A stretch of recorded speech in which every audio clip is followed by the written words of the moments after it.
कल अभिजीत दिप के बहुत ही परेशान और हैरान सोशल मीडिया पे आता है और कहता है कि अरे सोनम वांगचुक को उठा लिया गया, पुलिस आ गई सिविलियन कोर्ट्स में, धोखा हो गया हमारे साथ, बहुत ही नीच हरकत कर दी सरकार ने और सोनम वांगचुक को उठा के जेल में डाल दिया गया। पहली बात तो करेक्शन, जेल में नहीं ले गए, उनकी हेल्थ डिटोरिएट हो रही थी, आप ही लोग मदद मांग रहे थे, सरकार ने उठा के उन्हें सफदरजंग हॉस्पिटल शिफ्ट किया है। नंबर 2, सोनम वांगचुक का ट्रैक रिकॉर्ड कौन सा बहुत क्लीन है। सोनम वांगचुक की एनजीओस की गड़बड़ सब जानते हैं, उन पे एनएसए की सीरियस धाराएं लगी। कितने लोगों पे एनएसए की धाराएं लगी, बहुत से लोग सरकार की बुराई करते रहते हैं देश में, और क्या सब पे सरकार ने एनएसए लगा दिया?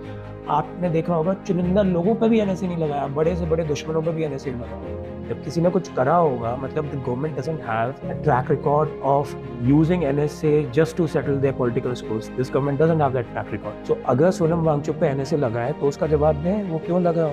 जोधपुर में कोर्ट ने उनको बेल डिनाई करी और उनको जेल में रखा 6 महीने। कोर्ट के ऑर्डर से हुआ था। आप गिन के देख लीजिए, सोनम वांगचुक ने इनोवेशन से ज्यादा प्रोटेस्ट करें। अब वो अपनी स्विट्जरलैंड की शेखियां बघारते रहते हैं, यहाँ पे बच्चों को, अनएम्प्लॉयड बच्चों को इम्प्रेस करते रहते हैं कि boss I have come all the way from Switzerland, he is come all the way from US, आपके लिए प्रोटेस्ट कर रहे हैं। भैया एहसान नहीं कर रहे हो, तुम पावर हंग्री हो, तुम सारा काम धाम छोड़ के यहाँ पे प्रोटेस्ट करके इस देश को डिस्टर्ब करना चाहते। अभिजीत दिप के उसके बाद कहता है कि अब तक तो हम धर्मेंद्र प्रधान का रेजिग्नेशन मांग रहे थे, बट सरकार ने बहुत नीच हरकत कर दी है, तो हम प्रधानमंत्री मोदी का रेजिग्नेशन मांगेंगे। मतलब तुम्हारे पापा जी की ड्राइंग रूम में की जो मर्जी आएगी तुम वो मांग लोगे यहाँ जंतर मंतर में बैठ के, और पापा जी आगे तुम्हें दे देंगे। क्यों दे देंगे भाई? और क्यों तुम्हें तुम्हारे कहने से रेजिग्नेशन हो जाएगा प्रधानमंत्री का? तुमने वोट दिया था प्रधानमंत्री को, तुमने तो इस बार इंडिया में वोट भी नहीं किया होगा, तुमने पिछली बार भी इंडिया में वोट नहीं किया होगा।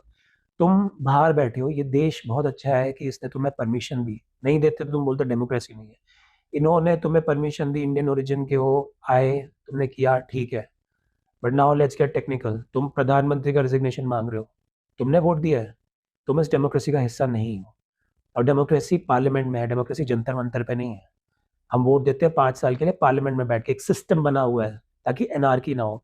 जंतर मंतर पे बैठ के आप डिमांड नहीं कर सकते कि बॉस ये लॉ बनाओ, इसको निकालो, उसको। तुमने अपनी डिमांड करी, सरकार ने तुम्हारी पूरी सुनी। अब सरकार को क्या करना है? सरकार अपने हिसाब से करेगी, और यही होगा, तुम देख लेना। और राहुल गांधी कहते हैं कि बॉस पुलिस क्रैकडाउन बहुत बुरी चीज थी। राहुल गांधी भूल गए 5 जून 2011 बाबा रामदेव के ऊपर, ब्लैक मनी के ऊपर बाबा रामदेव बैठ के आधी रात को योगा करा रहे हैं अपने फॉलोअर्स को, और वो ब्लैक मनी के ऊपर अपना प्रोटेस्ट जाहिर कर रहे हैं। पुलिस ने क्रैकडाउन किया, फॉलोअर्स को पीटा। एक औरत, आज भी मुझे याद है, रजनी रजनी वाला नाम था उनका, और उनकी पीठ टूट गई, वो मर गई।